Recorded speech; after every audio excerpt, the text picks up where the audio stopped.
Hey guys, welcome back to Ultimate S&S. So today I want to talk a little bit about the food shortages that are coming. They're saying could be famines and things. And for those who like to come on so we don't see food shortages and stuff, all you got to do is a quick Google search. Here's what I found just doing a 5-minute search, guys.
So that was just going to Google and typing in Food Crisis 2022. And I grabbed the first 7 headlines that have just come out. Understand, these are from various sources, the New York Post and all kinds of, from left to right spectrum, people are saying that there is a food crisis and we are looking at famine level events across not just the United States, but across the world. That will encourage and create more conflict. Understand that when it comes to resources and things like that, that is what wars have always been about. That's why we go to wars and things like that. Every war that we've ever had, you can look at it and you can see where there was some kind of a natural resource that was wanted control, where they was wanting control over that resource, and that is what usually spawns wars. I think if we look at it from a standpoint of we have one country right now that is being attacked over in Europe, and what is so sad about this is that conflict has basically crippled the economy as far as the food economy. It has really crippled that. And it's creating a situation where not just the food that goes around the world, but the fertilizers and things as well. There was another article I was reading that was actually saying that they are having a worldwide shortage of topsoil. Well, how do you have a worldwide shortage of topsoil? Well, it's people not re-amending the soils and things properly. They grow it until there's nothing left, and then you end up with a scenario like we had over here, which was the Dust Bowl event. For those of you who have never seen The Grapes of Wrath, I recommend checking it out. It is a movie, but it is based off a true telling of what that event was about. That is an older film, so I would definitely recommend checking that out if you've not. I believe most of us are old enough to have seen that. In fact, I know when I was in working with the school system, we had showed that to the students a few times out there, different classes, but we had showed that, and they were like, was this a real event? Yes, it was a real event. So understand that our children today, they are told that they are basically smarter than we are, smarter than the generation before us. I am not as smart as what they call the baby boom generation, which would be like my dad's generation. They have seen a lot more. They have done a lot more. They've forgotten more stuff than most of us will ever remember. I was born into Generation X. Thankfully, I am not a millennial. I missed it by 1 year. I am happy about that. Now, that's not talking bad about all millennials. I actually was in ministry at one time with youth ministry, and there are a lot of millennials that was in those youth groups. And those guys are really awesome. They have a very good view of what's happening in the world today. They're not buying into the media outcome. So understand what I'm talking about, a media outcome or the media narrative is our media no longer focuses the way they're supposed to on the truth and facts and getting to the hard story, to stuff that matters. If you look back to Nixon and things like that, when they came out, Watergate and stuff, that was pretty big for the media to break that. But unfortunately, we do not have those types of investigative reporters in the world today. So basically, we're fed a narrative, and it is up to you as an individual to sift it and see what is the truth, to look around, to observe what's happening around you. Understand you can use the scientific process. I am not a scientist, but you can use that process. You can observe it And if you can observe it and you can actually measure it and you can repeat that process, then you can come to a truth. And the truth is, we are running out of food, not just in this country, but around the world. We can try to blame it on the trucking crisis that's happening where they are making the prices go up. It is crippling the trucking industry here in America, unfortunately, and that is the backbone of our country. A lot of people think it's rail yards. It is not the rail yards. They are trying to get a lot of that stuff repaired as far as the old rails and stuff. Well, at least they were. This new administration that's in office, not so much. They don't really care. Understand this. Those that are supposed to be leading our nation, that are supposed to be representing our nation, they are selling this nation out. They are crippling this nation. Why? To bring about a one world order, a one world government. And understand that fits the narrative of the science expression. To understand, when I was a child growing up, early 80s, mid 80s, things like that, I can remember in school, people would talk about, yeah, do you believe in UFOs or aliens? And if you said yes, then you were laughed at. Now everyone pushes it and they are looking at extraterrestrials, meaning not of this world. We have stuff like that, if you want to call it that. There is stuff like that here manipulating the scenes behind everything right now. The man behind the curtain, if you want to call it that. But understand, a lot of that is on the spiritual level. It's misguiding hearts and stuff. And people seem to think that having money, which is basically, it's not true paper, it is like a cloth.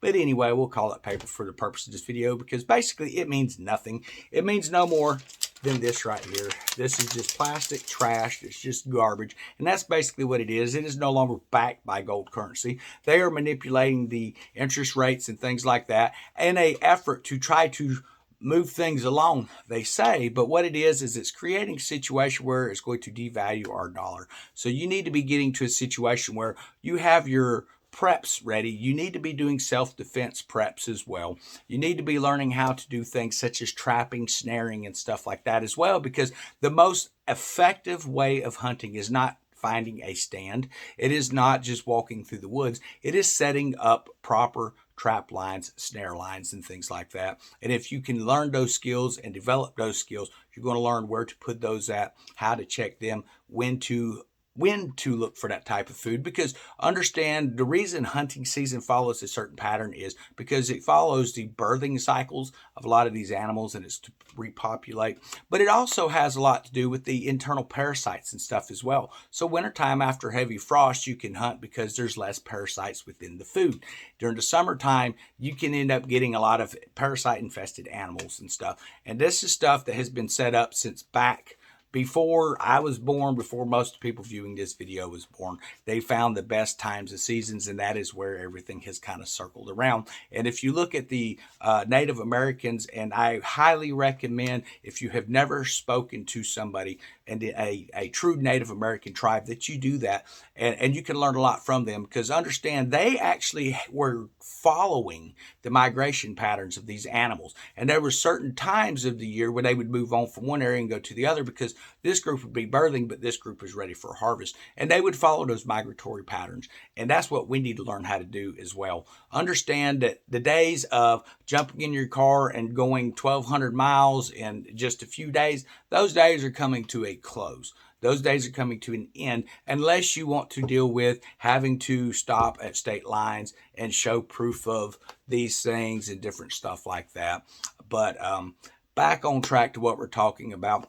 You see it all the time on videos. People talk about, you need to get food now because we're going to have a food shortage. We're going to have a food crisis. And really, it doesn't even take that. All it takes is one event. I think we learned that over the last couple of years. It can really affect your home. It can affect the harmonious stuff around you when you don't have food. You get enough people starving, unfortunately, things are going to get bad very quickly.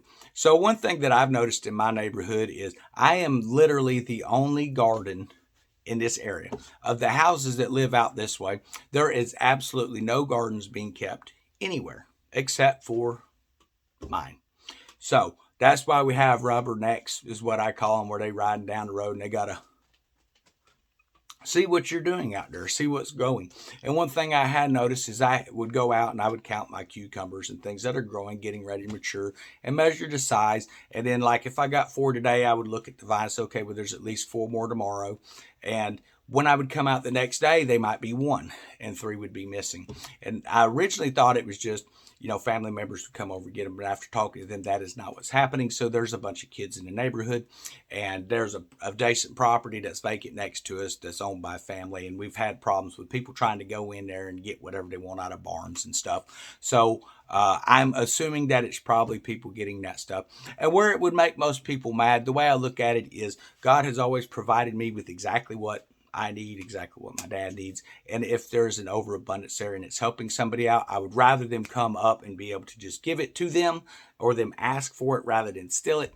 But they are not grabbing everything off of the vine. So if somebody is that bad off food wise, then I'm not going to worry about it because God will bless that. You bless those. Even if they're doing you wrong, bless them. That is how you move forward in life. If you go through life cursing people and getting mad and things like that, you're going to have a very miserable life for a very long time or a short time, because God likes to bless those who bless others. So one of the things that you can do if you're looking for ways to bless people, if you're at the store and you see that there is baby formula, understand, people say, well, don't buy the formula off the table or off those racks because people need that. Well, I disagree with that. Here's why I disagree with that. If you have the funds to go ahead and buy that, you can buy that. Then you can take that to a shelter. There are so many different types of shelters, so many different types of avenues to help, single pregnant women, single women that are raising children, single men that are raising children and things like that. There's so many different varieties of families out there that need help. And maybe they don't have the funds to be paying for the inflated rates we're seeing on that stuff. So pay for it, take it in, donate it, and God's going to bless you back on that. He always does. Maybe not in ways that you foresee, but you will receive blessings in that as well. But that's not why we do it. We do it because to help somebody in a time of need is the way that you should do that. Out here with the garden, we've got a lot of stuff going on. So I have recently, because of the rains that keep coming, it's depleting the nutrients in the ground. So I'm really having to work overtime to build nutrients back up in the soil. It looks like there might be a potassium deficiency forming over by my cucumber plants, which can slow down the flowering and the growth of the cucumbers. It's not dramatic. But what I've done is I went to the store and I got some 5-10-10. And what that is a 5% in, and then the PK is 10.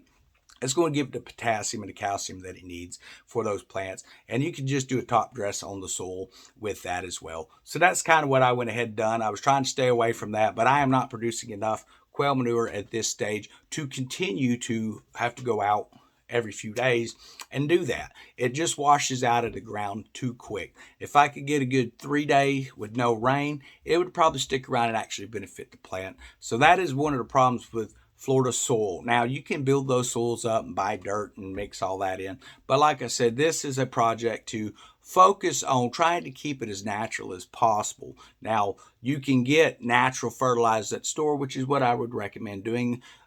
They sell chemicals and stuff like that too. I try to stay away from the chemical aspect, but you can get a bag, a 5-pound bag of 5-10-10, and it does not take much. You can take a half a cup and just lightly spread it down around your plants. And as it rains, it's going to leach more of those nutrients into the ground and really boost your plant growth. And it's going to help benefit your plants. So it doesn't hurt to have a little bit of a supply of that back. So I would recommend, if you don't have that, you can get 10-10-10 or you can get 5-10-10. The way I look at it is I have plenty of quail manure and my plants are grown, so I don't need a whole lot of nitrogen out there. So I went with the lower nitrogen value on the NPK value.